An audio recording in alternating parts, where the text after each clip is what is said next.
새해 예산안이 일찌감치 처리되면서 여야 의원들은 서로 덕담을 주고받으면서 모처럼 평화롭게 한 해를 시작했습니다. 그런데 여야가 다시 대결 분위기로 돌아설 것 같습니다. 9일에 열리는 국회 운영위에서는 이른바 정윤회 문건을 다루게 될 예정인데요. 다시 치열한 공방이 예고되고 있습니다. 자세한 전국 얘기 장성호 배재대 교수와 이종훈 평론가와 함께 나눠보겠습니다. 두 분 어서 오십시오. 네, 안녕하세요. 네, 안녕하세요. 자, 이른바 정윤회 문건에 대한 검찰 수사 발표 내일입니다. 하루 앞두고 있는데 야당에선 다시 특검 얘기를 꺼냈고요. 여야 대변인들이 이제 공방을 이어갔는데 잠시 얘기 들어보고 이야기 나눠보겠습니다.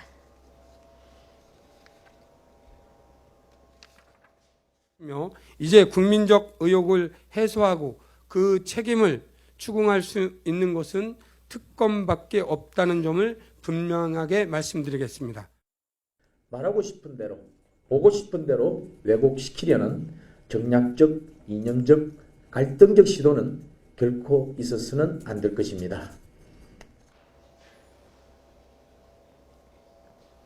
네, 수사는 마무리되는 형국인데 사실 박관천 경정이 구속이 되고요. 네. 조응천 전 비서관도 불구속 기소될 예정인데 여야 입장이 많이 다릅니다. 어떻게 보세요? 이게 저는 한 몇 년 지금 끌어온 것 같습니다. 네. 너무 많이 들어서 언론을 통해서 국민들도 이미 이제 좀 식상해질 그런 주제인 것 같은데 네. 식상해질만 하면 또 검찰이 또 어차피 검찰이 제도적인 그런 마무리를 일단은 해야 되고 네. 그것을 여야 정치권에서 사실은 이것을 끝장을 내야 되는 문제인데 지금 여당과 야당 각각 지금 복잡하지 않습니까? 예. 내부적으로 전열 그리고 내년 총선 대선을 앞두고 그래서 이것을 어떤 상대방을 공격하기 위한 어떤 무기로 쓸 가능성이 있고 지금 네. 특검도 마찬가지 아닙니까? 예. 특검이 만능이고 그리고 무슨 도깨비 방망이가 되면 좋은데 역대 우리 특검 역사를 보면 전혀 그런 것이 없지 않습니까? 예. 그래서 무조건 특검을 요구를 하는 것이 야당의 그동안의 단골 메뉴였다면 네.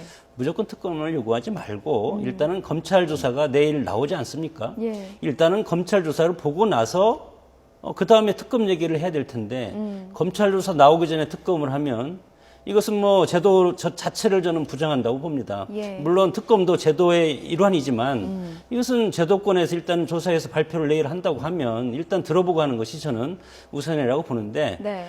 우리 정치권이나 국민이나 모두가 다 조급증에 걸려 있지 않나 이렇게 봅니다. 네, 일단 내일 검찰의 발표를 들어보자는 말씀이시고. 근데 이미 검찰이 어떤 결론을 내렸는가 하는 것은 예. 언론을 통해서 익히 알려진 바 있는 거 아니겠습니까? 그러니까 이른바 정윤회 감찰 문건의 내용은 사실 확인을 해본 결과 그런 일이 없다. 네. 그다음에 문건 유출과 관련해서는 조응천 전 비서관과 박관천 경정이 주도를 했다. 이런 내용인데 문건 유출과 관련해서도 조응천 전 비서관이나 박관천 전 경정이 왜 그랬는지 그 동기 부분은 아직 충분히 규명이 안 된 상황이거든요. 예. 또 문건 내용과 관련해서 과연 그 정윤회 씨 또 그 문고리 3인방의 국정 개입, 국정농단이 없었는가? 그 부분도 아직까지 충분히 확실하게 규명이 안 된 상태거든요. 그렇죠. 예. 그렇기 때문에 특검 요구는 당연히 나오는 것이고 검찰 쪽에서도 사실은 이 정치적인 사안을 가지고 우리가 다 규명한다는 것이 좀 어렵다라는 점을 이미 토로를 하고 있는 그런 상황이거든요. 그래서 야당의 요구가 무리하지 않다. 그건 아마 새누리당도 공감을 할 것이다. 이렇게 생각을 합니다. 그러면 특검으로 이어질 수 있다고 보시는 거예요? 가능성이 굉장히 높다라고 봐야 되겠죠. 네. 동의하지 않으시죠, 그러면? 예, 근데 청와대 문건 유출은 지금 비정상적으로 이루어졌다는 것은 여야가 지금 공감하는 것 같고, 예. 중요한 것은 비선실세 개입 의혹을 밝히라는 거 아닙니까? 예. 찌라시에서 나와서 돌아다니는 것을 야당은 그것이 사실이라고 밝히라고 하는데, 저는 실체가 없는데 어떻게 그 실체를 네. 특검을 해서 그것이 나올 개연성이 저는 전혀 없다고 봅니다. 그러면 스스로 없는 걸 있다고 그냥 양심 고백도 아닌데 있다고 해서 그냥 넘어갑시다. 그러면 그게 해결될 것 같습니까? 예를 들어서 내가 정말로 그런 개입을 했다고 얘기를 해도 더 큰 윗선 라인을 또 캐기 위해서 야당은 공격할 것이고 없는 걸 없다고 하는데 그것을 왜 특검을 해야 할 것이며 저는 나중에 특검을 어떻게 한다고 하더라도 네. 특별한 것이 나오지 않는다고 봅니다. 저는 이제 특검을 반드시 해야 된다라고 생각을 하거든요. 네. 우선 검찰 조사 과정에서 드러난 것들이 좀 있습니다. 그러니까 정윤회 씨와 이른바 문고리 3인방들이 거짓말한 것이 몇 개 드러나지 않았습니까? 예. 서로 연락하지 않았다 그랬는데 전화 통화한 것이 드러나기도 했고, 또 문체부 장관, 유진영 전 장관이 또 공개한 부분도 있습니다. 그러니까 이재만 그 총무비서관이 그 김정 차관하고 어떻게 되면 한묶음이 돼서 뭐 인사에 개입했다, 이런 얘기도 좀 나왔고, 예. 최근에 그 박근혜 대통령의 경제교사로 알려져 있는 김광두 그 국가미래연구원장도 금융계 쪽에 관련해서 인선에 청와대 그 3인방 중에 한 사람이 개입을 한다. 네. 이런 것들이 지금 튀어나오고 있는 상황이거든요. 그렇기 때문에 이제 일단 문고리 3인방이 실제로 그 얼마나 그 이런 그 인사와 관련해서 개입하고 있는지 그 여부도 확인이 돼야 되고, 또 그 문고리 3인방과 그 정윤회 씨의 관계 부분도 전화 통화한 그 기록을 근거로 해서 조금 더 규명할 필요가 있다. 뭐 통상적으로 그 정윤회 씨가 만약에 10년 전부터 연락이 없었다라고 전제한다면, 그런 민간인이 그 청와대 비서관하고 연락을 한다고 하는 것이 그렇게 쉬운 일은 아니거든요. 그렇기 때문에 상당히 그동안 연락을 해왔다라고 우리가 추정을 할 수 있는 것이고, 또 이런 내용과 관련해서 이 그동안의 여론조사 결과도 나오지 않았습니까? 일반 국민들이 그 정윤회 감찰 문건의 내용을 상당 부분 신뢰를 하고 있다는 거죠. 네. 그 사실일 것이다라고 믿고 있다라고 하는 것.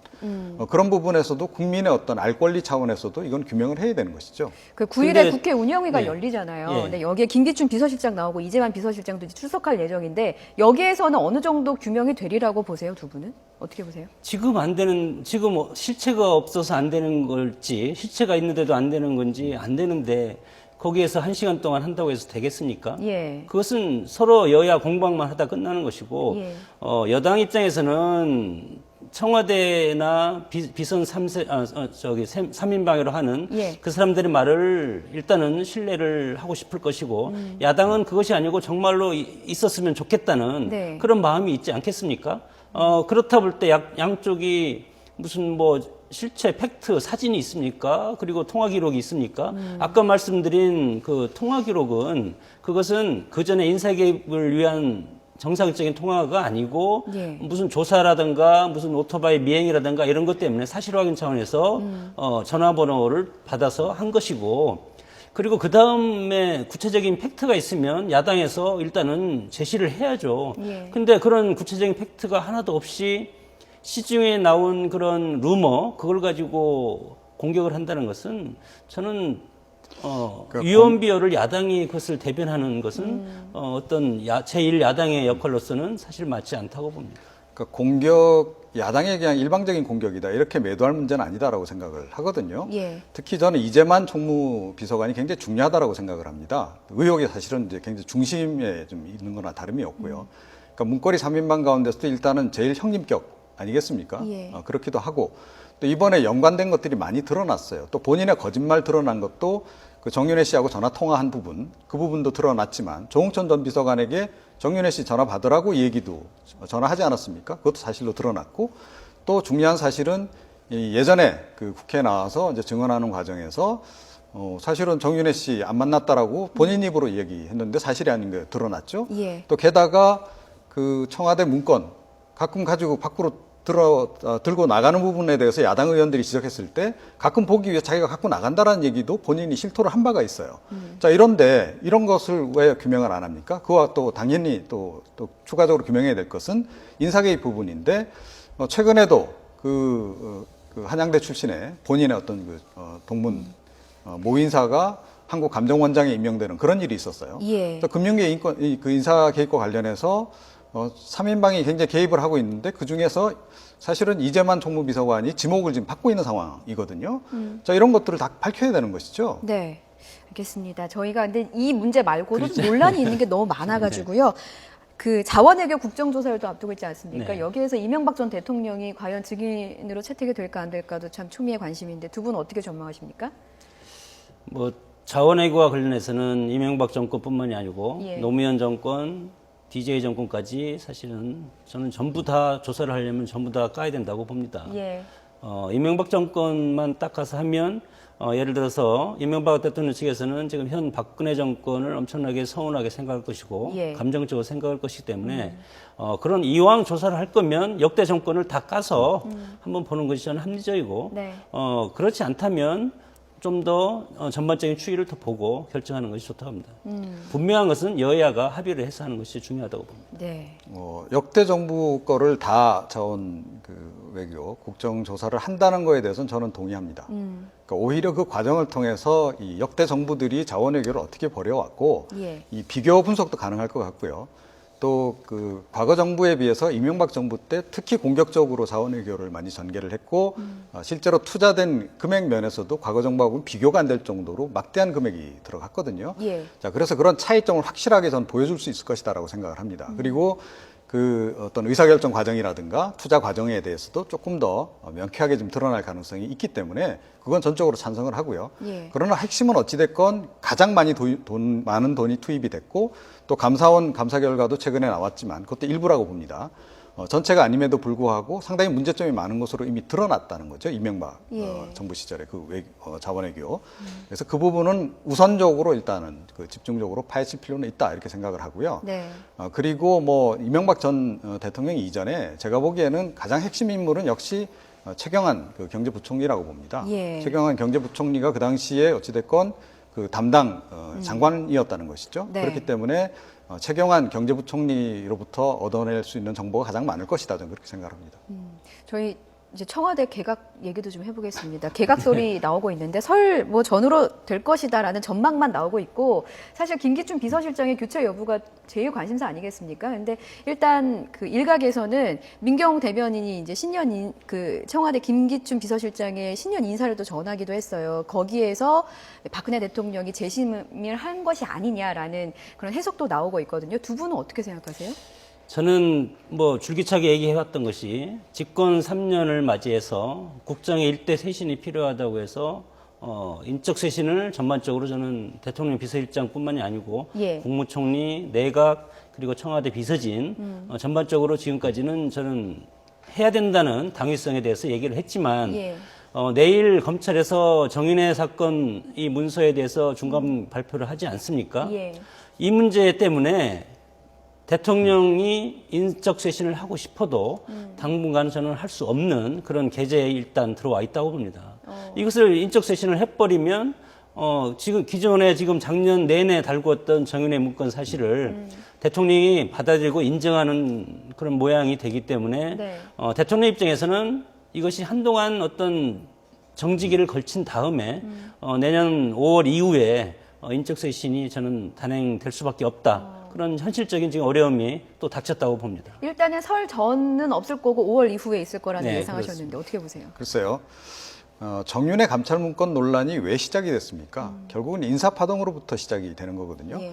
인사가 계속 그 난맥상인데 그 원인을 찾아보니까 아무도 잘 몰라요. 그러니까 결국 비선 라인에서 이 이상한 사람들을 계속 추천하는 거 아니냐라는 얘기가 사실은 권력 핵심에서부터 나오기 시작하는 게 시작이었거든요. 예. 자, 그렇게 본다면 가장 중요한 것이 지금은 뭐냐?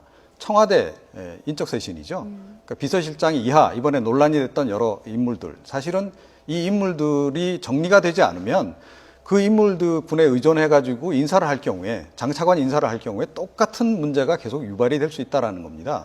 그래서 가장 우선적으로 해야 될 것은 청와대 인적 쇄신인데 그것을 과연 박근혜 대통령이 할 수 있을까? 하는 것이 지금 의문점이죠. 제가 보기에는 그거를 하지 않고 어떻게 보면 그 내각의 그 개각 이런 걸 통해서 좀 우회적으로 문제를 풀어가려고 하는데 제가 보기에는 이게 절대로 문제가 풀리지 않을 것이다 이렇게 생각을 합니다. 그럼 김기춘 비서실장이 재신임을 했다. 그러니까 박근혜 대통령이 김기춘 비서실장을 신임했다는 그런 해석에 대해서는 어떻게 보십니까? 뭐 그랬을 수도 있다라고 보는데요. 과연 그것이 바람직하냐? 그건 아니다 이렇게 봐야 되겠죠. 저는 뭐 재신임이라고는 볼 수가 없고 네. 당분간 할 수 없는 상황이기 때문에 잠시 연장을 한 것뿐이지 예. 대통령 비서실장이 5년 동안 계속 할 수도 있지만 우리 정치에서 어떤 정치 쇄신이라든가 새로운 분위기를 전환할 때는 항상 인적 쇄신이 따랐습니다. 네. 그래서 저는 2월 25일을 전후해서 딱 했으면 딱 좋은데 지금 상황이 안 좋고 예. 대신에 국정 아젠다, 새로운 남북 관계라든가 이런 커다란 아젠다를 대통령이 제시해야 된다고 봅니다. 예, 알겠습니다. 뭐 말씀 나누고 싶은 건 참 많은데 시간이 또 여의치가 않아서 오늘 말씀은 여기까지만 듣도록 하겠습니다. 지금까지 장성호 배재대 교수, 이종훈 평론가 두 분이었습니다. 말씀 고맙습니다. 네.